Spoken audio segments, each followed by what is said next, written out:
propping an end against the ground, his cohorts braced their shields in a tight wedge to hide him.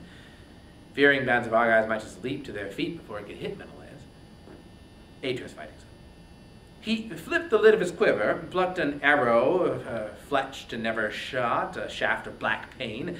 Quickly notching the sharp arrow on the string, he swore to Apollo, the wolf god, the glorious archer, he'd slaughter splendid victims, newborn lambs, when he marched home to Zalia's sacred city.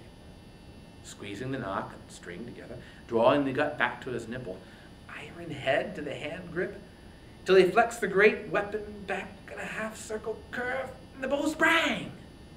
The string sang out. Arrows shot away, razor sharp and raging, to whip through Argive ranks. But you, Menelaus, the blessed deathless gods did not forget you.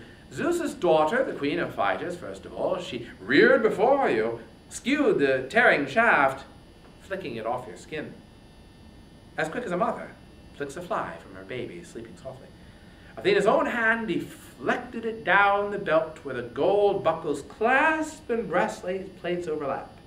The shaft pierced the tight belt's twisted thongs, piercing the blazoned plates and piercing the guard he wore to shield his loins and block the spears, his best defense.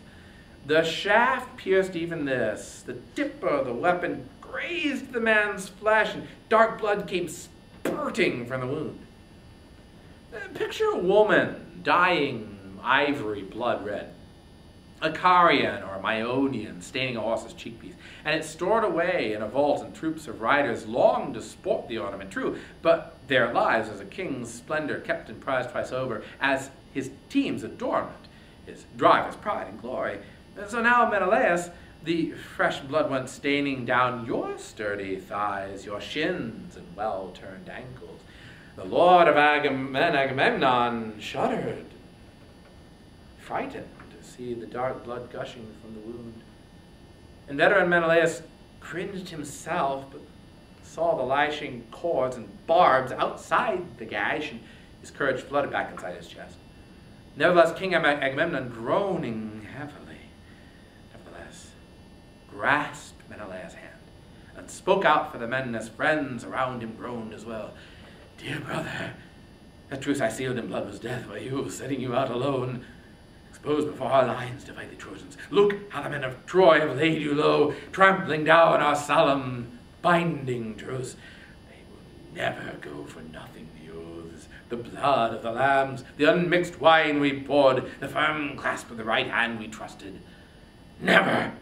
Even if Zeus's wrath does not strike home at once, he'll strike in his own good time with greater fury. Transgressors will pay the price, a tremendous price, with their own heads, their wives, all their children. Yes, in my heart and soul I know this well. The day will come when sacred Troy must die. Priam must die, and all his people with him. Priam who hurls a strong-edged spear.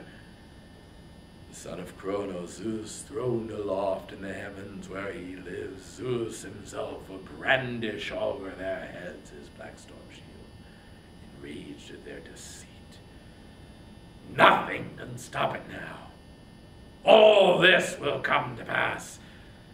But I will suffer terrible grief for you, Menelaus. If you die here now, if you fill out your destiny now, and I go back to parching Argos in disgrace, the men will turn their minds towards home at once, and we must leave Priam and all the men of Troy a trophy to glory over, Helen, queen of Argos. But the plowland here will rot your bones, my brother, as you lie dead in Troy, your mission left unfinished. Then somehow Trojan will glory, swaggering, arrogant, leaping down on the grave of famous Menelaus. Let Agamemnon wreak his anger so at all his foes, just as he led his armies here for nothing. Failure.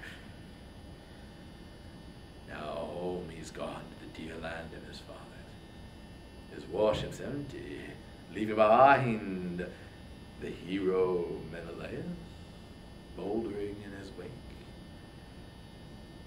So some Trojan will trumpet, let the great earth gape, and take me down that day. The red-haired Menelaus tried to calm him. Courage. Don't alarm the men. Not for a moment. The point's not lodged in a mortal spot. You see, my glittering war belt stopped the shot in front. My loin piece and the plated guard below it. Here the bronzesmiths have it out for me. And Marshal Agamemnon took his lead. Pray God you're right, dear brother Menelaus. But with the wound, a healer will treat it, apply drugs, and put a stop to the black waves of pain. Agamemnon turned to the sacred herald. Quick, tell Thebius, call Machaon here, the son of Asclepius, that unveiling healer, to see to Menelaus' Atreus' fighting son. An archer's hit him a good hand at the bow, some Trojan or Lycian, all glory to him, a heavy blow to us. The herald obeyed at once. He ran through the ranks of Achaeans armed bronze, searching for brave Machaon, and find him he did. Standing by, flanked by the bands of shielded men who trooped with him from the stallion land of Tricca. He halted beside him there, and he let his message fly.